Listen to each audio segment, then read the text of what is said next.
I think, very, very cogent. Thank you very much. Thank you, Mr. Chairman. Ms. Taibleson, let me first of all say nice job dancing with both Senator Hawley and Senator Kennedy. They can be challenging questioners, and you acquitted yourself ably. Thank you.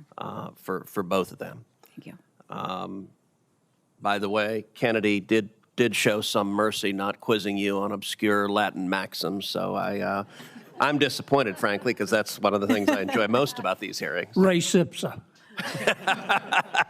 The thing speaks for itself. You began your career clerking for 2 Supreme Court justices, Brett Kavanaugh when he was on the D.C. Circuit, and then Justice Scalia. What did you learn about judging and approaching the law from both justices? From Justice Scalia, I learned to be fearless in your intellectual commitments. You know, when you've thought about something deeply and have written about it, you've made a sort of intellectual commitment to an area of law, you follow that commitment wherever it goes. But at the same time, to maintain deep civility and collegiality with your colleagues, even those with whom you disagree, as Justice Scalia did. I also learned from Justice Scalia that it's possible to balance a full life in the law with a very full life at home.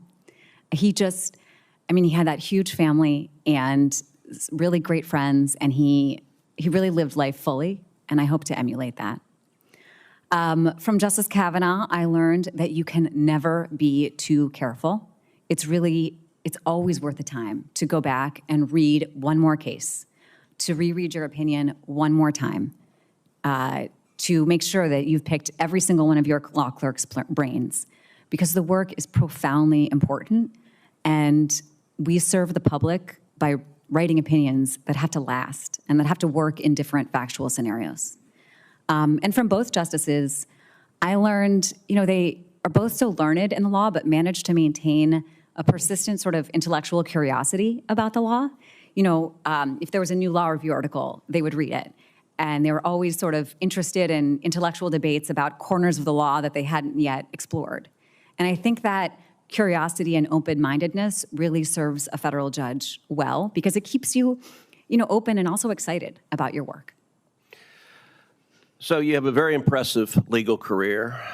You managed to overcome the enormous impediment of graduating from Yale, not once but twice.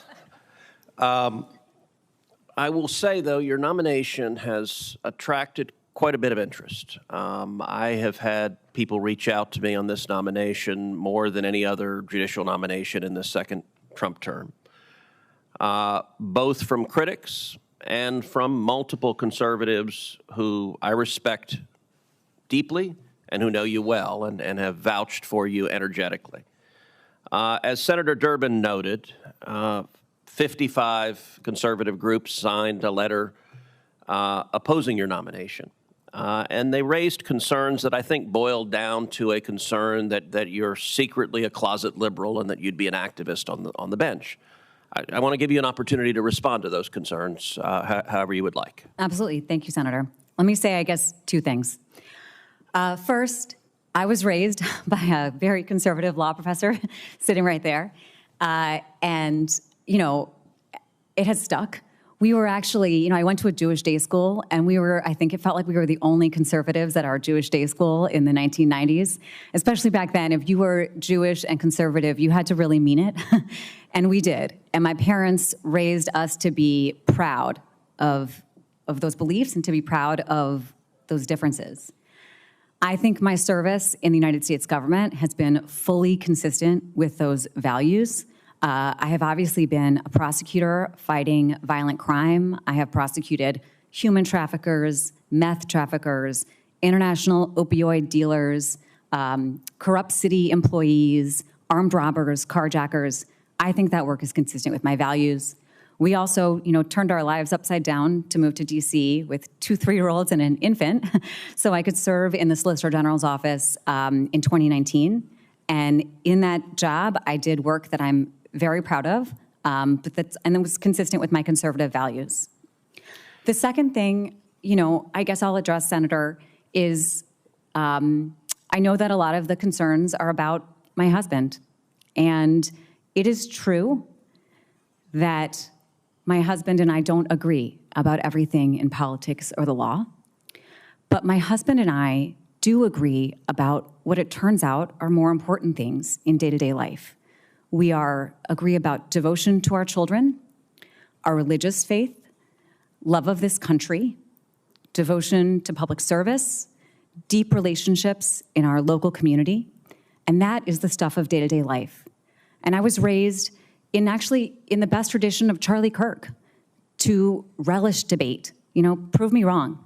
And so we do have, law and policy debates, but it works for us because we have so much else in common. And although I'm quite certain my husband is wrong on many matters of policy and law, I love him very deeply, and we have a wonderful family life. If you're anything like my wife, you're quite certain your husband is wrong on every issue that he disagrees with you on. Depends if you take the trash And you're out. probably right. That was a very impressive answer. And I will say one thing that I find particularly impressive is Justice Kavanaugh's nomination before this body was incredibly contentious. And I think you showed a lot of courage standing up and defending your former boss. And I think that speaks to character. And I don't know if you care to explain why you chose to come forward and put your own credibility on the line to defend Justice Kavanaugh. Absolutely, Senator. You know what? It wasn't hard, because everything that was being said about Justice Kavanaugh was fundamentally inconsistent with a man who I knew very well. I've known him very well for 15 years now. We worked very closely together, and I know that he is a good man.